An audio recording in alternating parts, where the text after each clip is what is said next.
Okay, so let's go on. I want to give you an overview of null instantiation.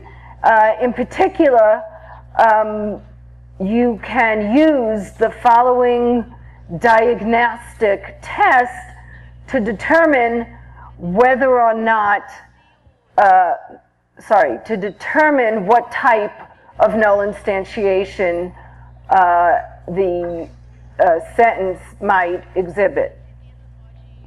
So the easiest null instantiation to identify is constructionally null instantiation.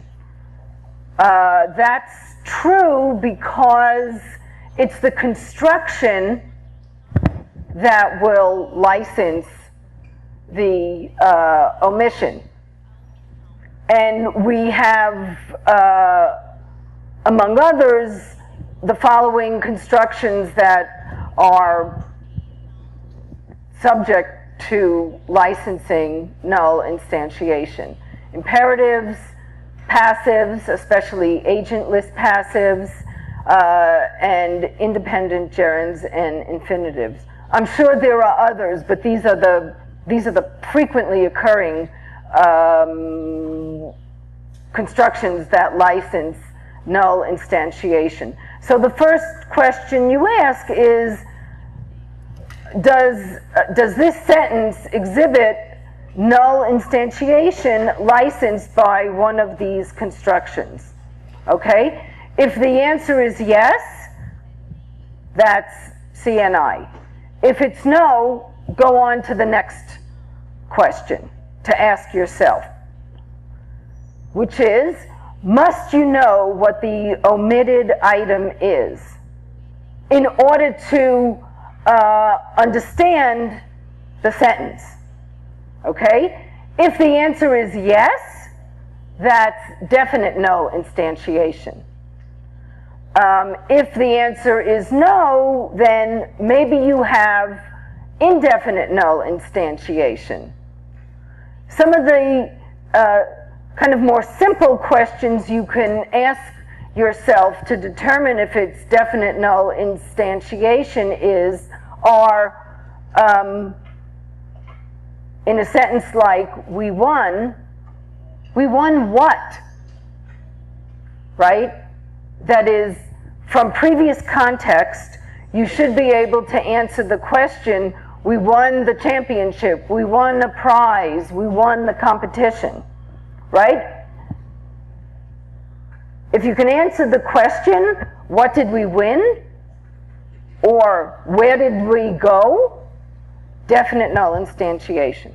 Again, if you can't answer the question, try to figure out if it's indefinite null instantiation. Okay? And remember, the key factor to consider is that whereas in definite null instantiation, you must know what the omitted entity is.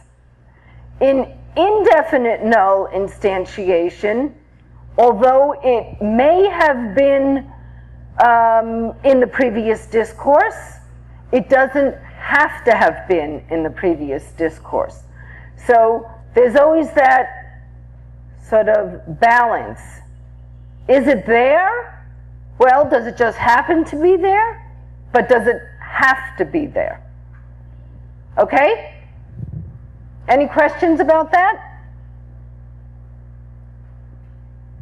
All right. Then we talked about a variety of special circumstances which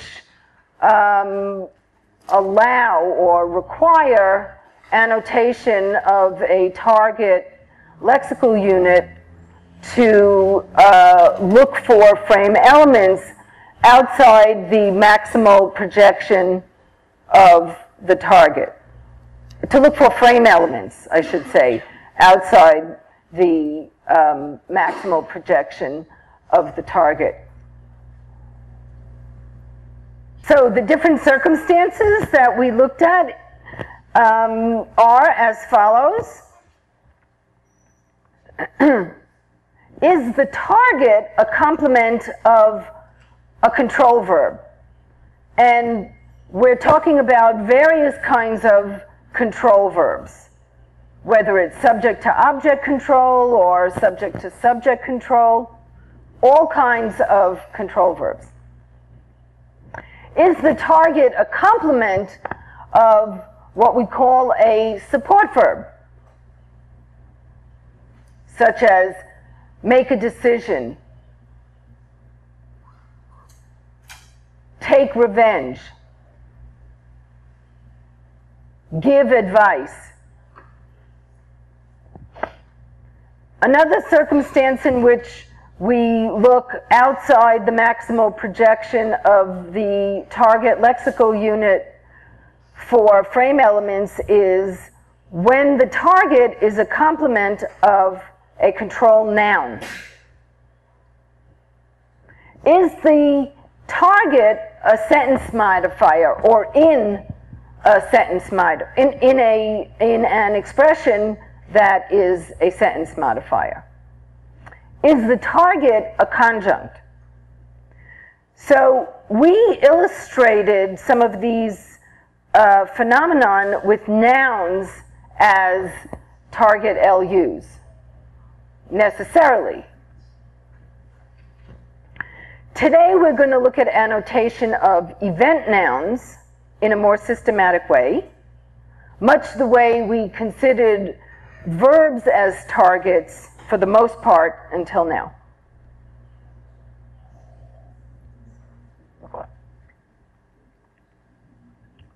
Hence my title, Beyond Verbs.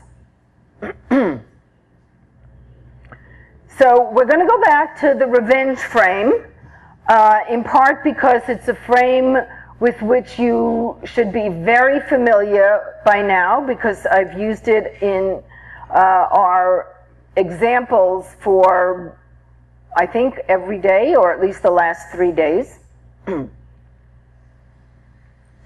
Let's look at the following sentences. Julia thinks his retaliation brought them trouble. Stealing Juan's car is inappropriate retaliation. To remind you of the core frame elements of revenge, we have the avenger, the injured party, the offender, and the punishment, as well as the injury. Okay? I actually realized that I changed one of the sentences. In this slide, the second sentence that we're going to look at is immediate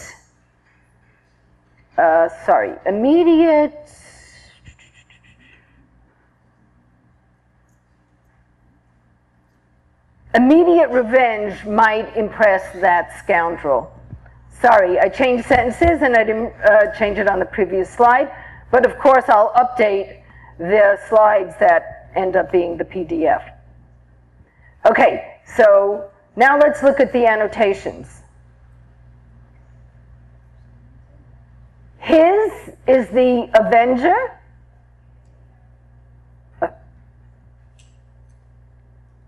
And my question to you is, are there any other frame elements that we can or must indicate?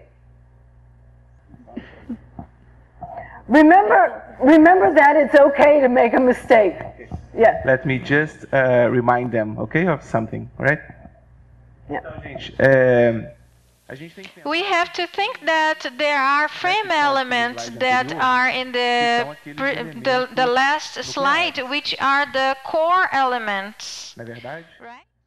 Então, se eles são If they define the em frame, alguma medida, somehow they will vão aparecer be in the sentence, nessa sentença.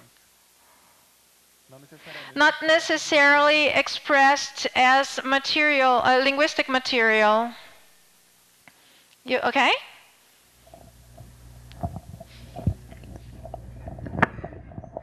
Anybody want to give it a shot now? Do you want to tell us whether you think there are any other frame elements for which we need to provide annotation information? Eu não estou conseguindo identificar. I can't identify anything exactly from the frame element that are like core elements. Would it be the offender, right? It would be the punishment. It would be the avenger that it's in the sentence. So I believe that this is a new instantiation. Which frame elements are null instantiated? I want to know the names of the frame elements as well as what type of null instantiation.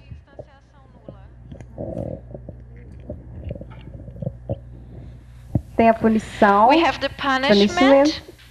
Seria, acho que, It would instanciação nula be indefinida. undefined instantiation. The offender, Que seria which will be the null instantiation, defined null instantiation. Sim. And? Okay. We have the injury, Instanciação nula definida. which is a defined null instantiation. A parte que sofreu o mal The injured person, seria a própria Júlia, não? which Seria would be Julia herself, and also the one that was the revenger. I'm not sure. I'm thinking about. Então, You think Julia is the injured party? Ela... she, Não. no. Okay. Okay. Who is Quem é?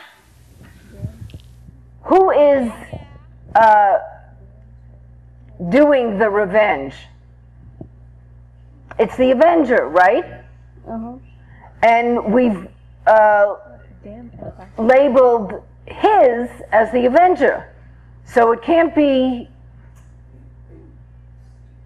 Julia, Júlia. right? If anything, that who's ever identified with the pronoun, with the possessive pronoun his, may be the injured party, but we don't know. So if we don't know, then what type of null instantiation is it?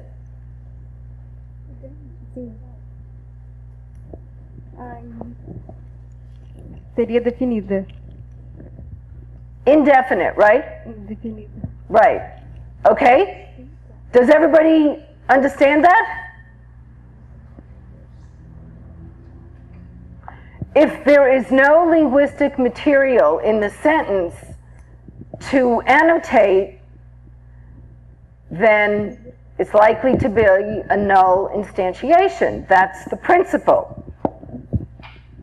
And then the question to ask yourselves is, first, what type of null instantiation is it? Is it constructional? Is there some special construction here that licenses the omission? I don't think so. Okay, so then it can only be definite or indefinite. Okay?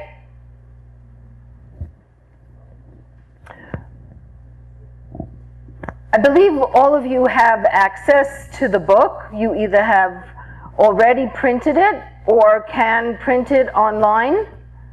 So let me ask you to go to the book and go to the section on null instantiation and read through carefully. I think it's about 3 to 5 pages, something like that. So read through carefully. Okay? And if there's something in the book about null instantiation that you don't understand, bring questions. Okay? Great. Now let's look at the second sentence. Immediate revenge might impress that scoundrel. Do you want to tell me about the annotation? Do you want to tell me about the annotation? Yes.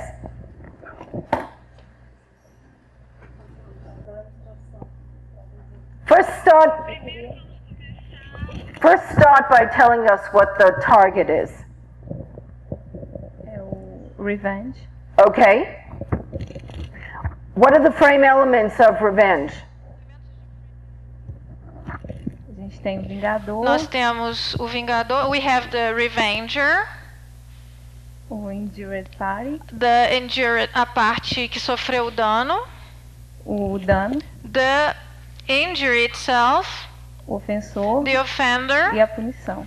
And the definition.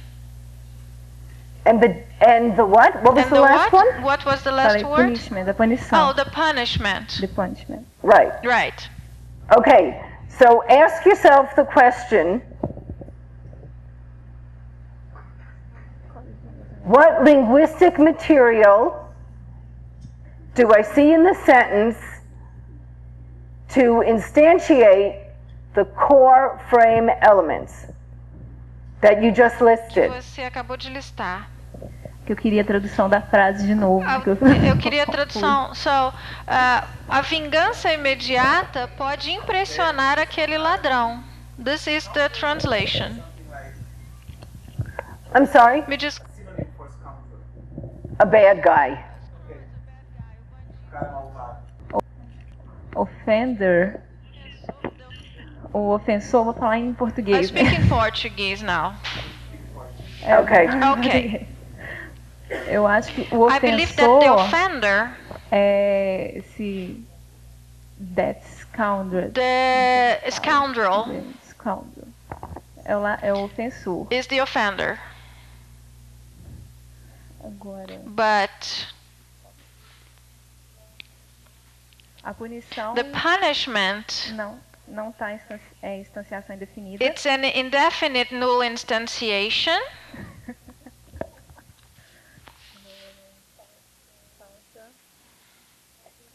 O Vingador The avenger, também não está na frase. it's not in the sentence, É definida porque tem que and ser so Vingador, it is é defined definida. because it must be somewhere. E And já falei da punição, falei do after the Vingador. punishment and the avenger, A injúria, the injury, que seria which would be definida, definite, e and já falei da punição. Well, the important thing to know is that it's not definite, it's definite null instantiation, Sim. right? It's important to say, right? Aham, você tem que dizer completo, certo? certo. Já falei tudo? Falei da Did punição, I do say everything? ofensor, Punishment, parte the offender, e a parte que sofreu o and dano, the injured person. instanciação nula definida. Defined new instantiation. So Então, you said something você for disse injury? alguma coisa para injury. Did you say something for injury? Eu falei. I did. Falei que era definida, não é? É instanciação nula definida. It's a definite null instantiation. Okay, so the point of this exercise was, among other things, to show you that now annotating with noun targets is more challenging, right? It's a lot more challenging when you annotate sentences where your target LU is a noun, you're going to have a lot more null instantiation. So as a methodological tip, keep that in mind. If your target lexical unit is a noun, remember to think about the possibilities of null instantiation. Okay, so the last frame element that's relevant here is the adjective immediate.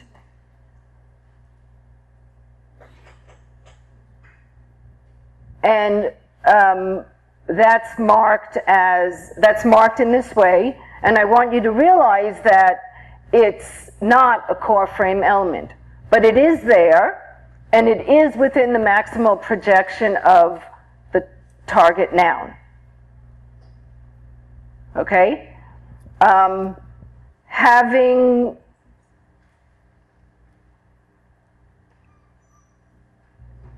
talked about those frame elements that are relevant for target nouns, we are in a position to realize that we have to expand our list of grammatical functions and phrase types from just those that we already discussed when we were only looking at verbs as target lexical units. And in particular, we have his, which is a possessive. That's the grammatical function. And its phrase type is genitive.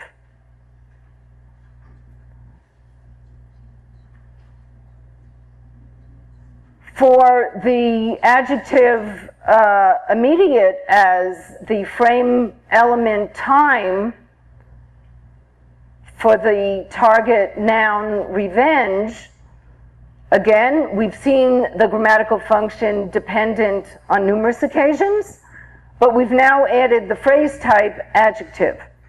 And this phrase type is used when the adjective is a non-maximal adjective. The point being that this is not an entire phrase, it's just a single adjective. Okay, now let's look at these sentences. With these examples, we can review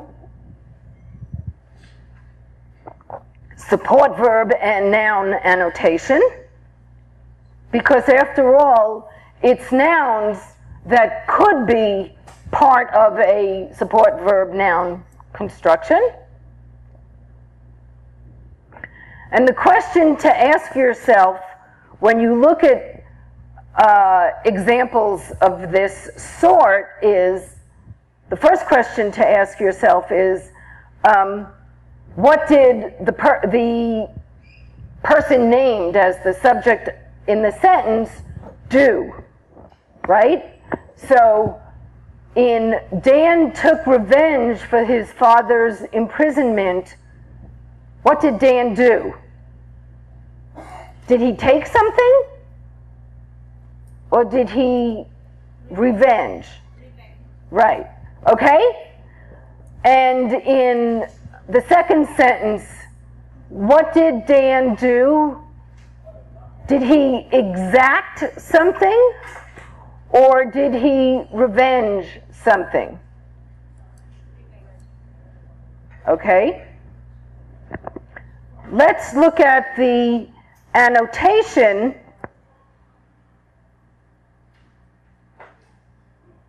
Actually, before we go there, let me ask you, for the third sentence, what event is described?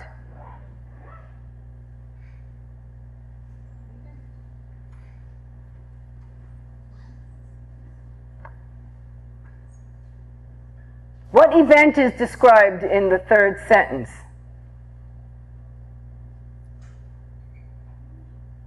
Do you have an idea?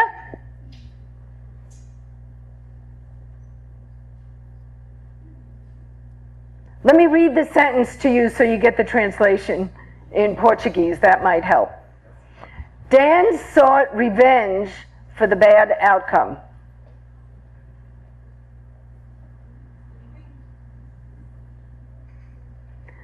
Okay, hold that thought.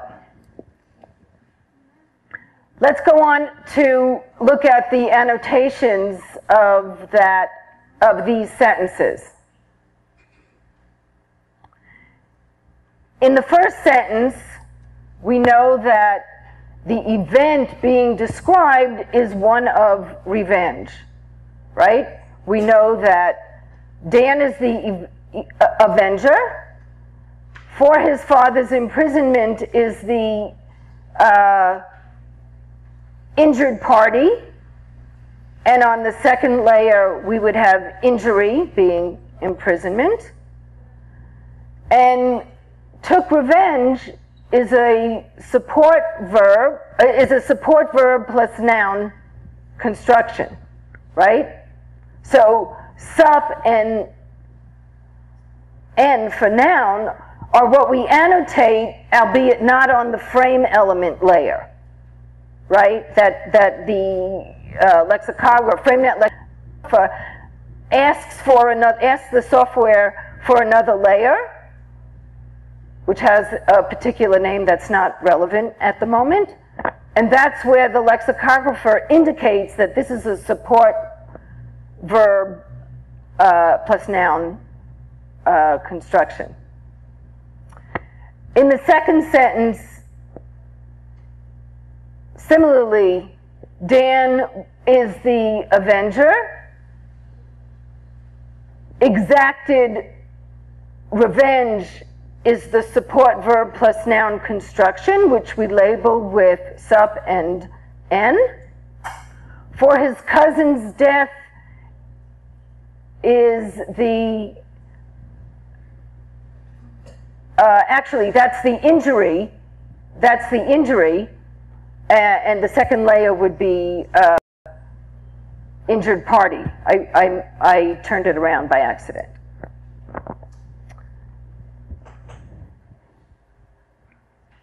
The sentence, Dan sought revenge for the bad outcome, is about seeking, not about revenging. Does everybody understand that? It's the same as if I were to say Dan looked for revenge. He wants to find revenge. He's not revenging. This is not a sentence about revenging. This is a sentence about seeking. Does everybody see that now? Okay. Having, yes.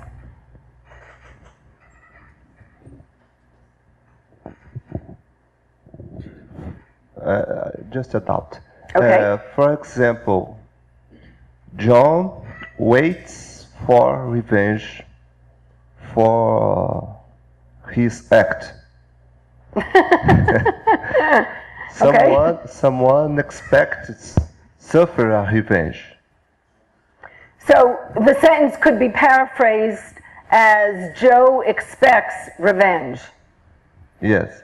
Is Joe expecting something or is he revenging something? No. John do something and expected the revenge. Suffered the revenge. Well, that's okay. That's something different. Is it in the frame revenge? Or in the frame about wait for something, expect something for something? Well, let's step back a minute. Every lexical unit, every word is in some frame. The question to ask is, what's your target in that sentence? Are you annotating for wait? Or are you annotating for revenge? if you're annotating for wait, that's not an act of revenge. That's what I'm trying to illustrate.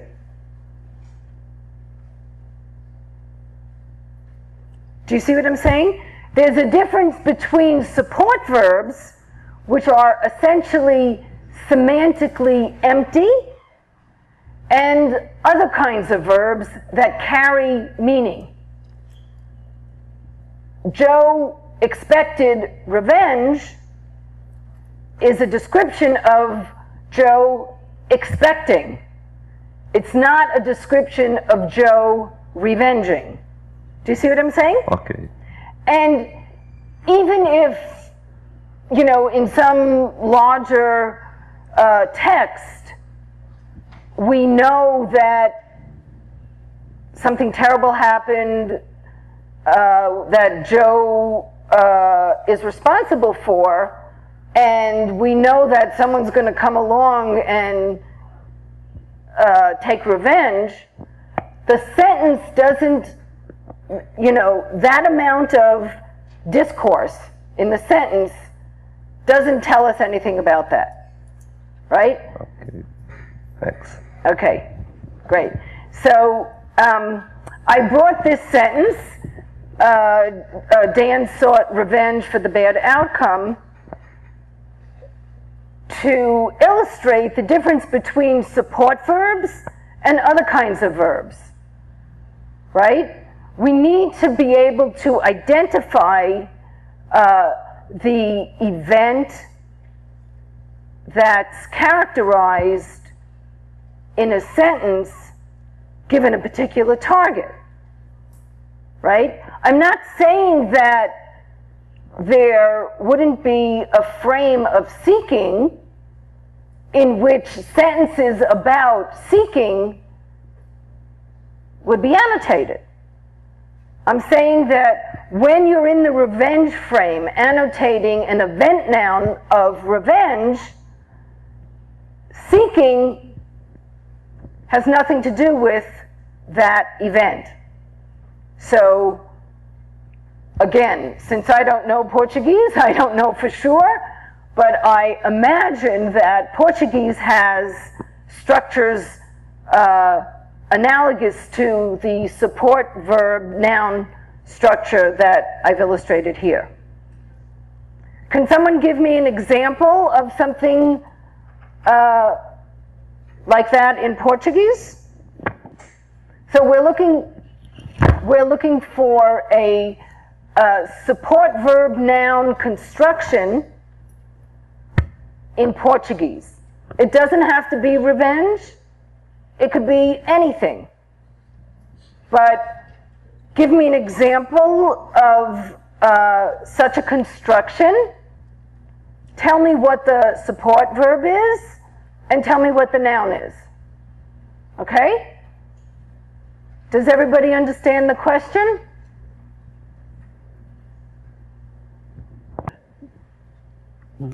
Ele deu chute na bola.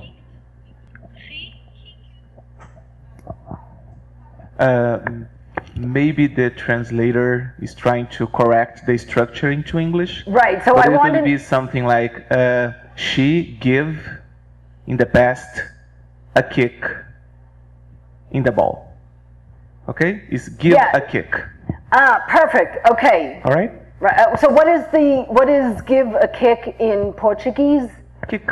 No, I know what are the words in Portuguese. Deu chute. And that's one of the ways to say kick a ball. Yes. Deu Perfect. is the support verb, which is give in the past, and chute is kick. Perfect. Okay? Does everybody understand the principle? So the verb, the Portuguese verb that means give does not provide any new or different semantic information from what we already have from the noun kick. Okay? That's the principle. Okay, so the difference between a support verb and a regular verb, as well as the opportunity to talk about GovX annotation. I know that you all have the opportunity to look at FrameNet data. You had to have seen that some examples also have, in addition to frame element, grammatical function, and phrase type information recorded, also have labels for gov and x. So in order to talk about this, I first need to provide a little bit of background history to this little sub-project in FrameNet. Originally, we developed frames whose members were exclusively or nearly exclusively nouns. So you should wonder, what are we doing with a frame that only has one part of speech? That flies in the face of our understanding that frames are described with respect to events and situations, and we're not limited by parts of speech. That's one of the principles that makes FrameNet and frame semantics and FrameNet different from lots of other lexical resources. So initially, we created these almost exclusively noun frames to discover likely fillers for slots, right? Given an event, what kinds of entities are going to be the frame elements for those events?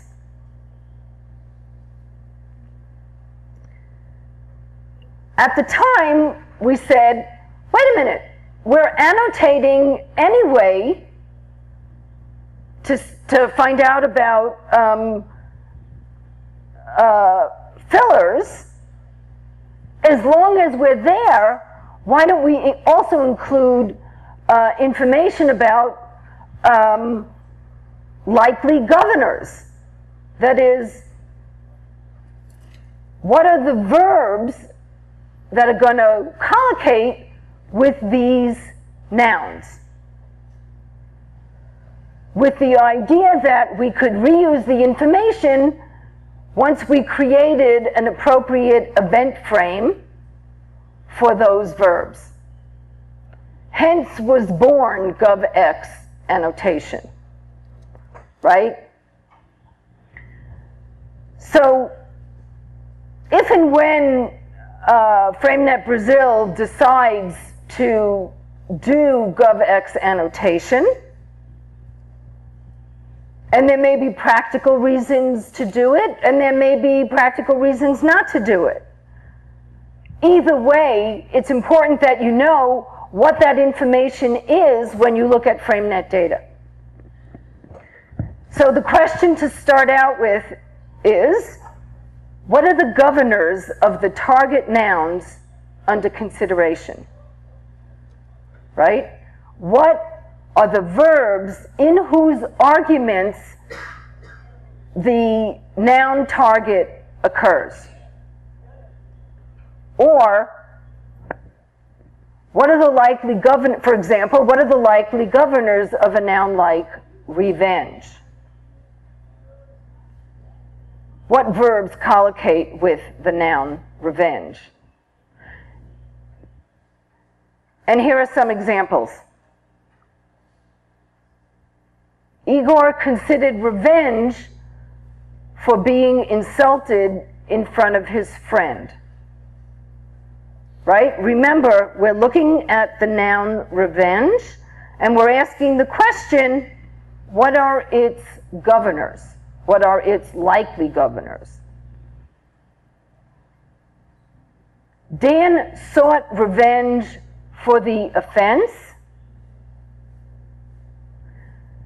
The prisoner vowed revenge against his cellmate. So when I'm doing GovX annotation, which we already know in advance is not full annotation, we mark the governing verb with the label gov, and we mark the argument of gov, the argument of the verb consider, with the label X. The data is available in the database. When I'm annotating for the verb consider, I can call that sentence, I can ask for the desktop to give me that sentence, and I have already done some of the annotation.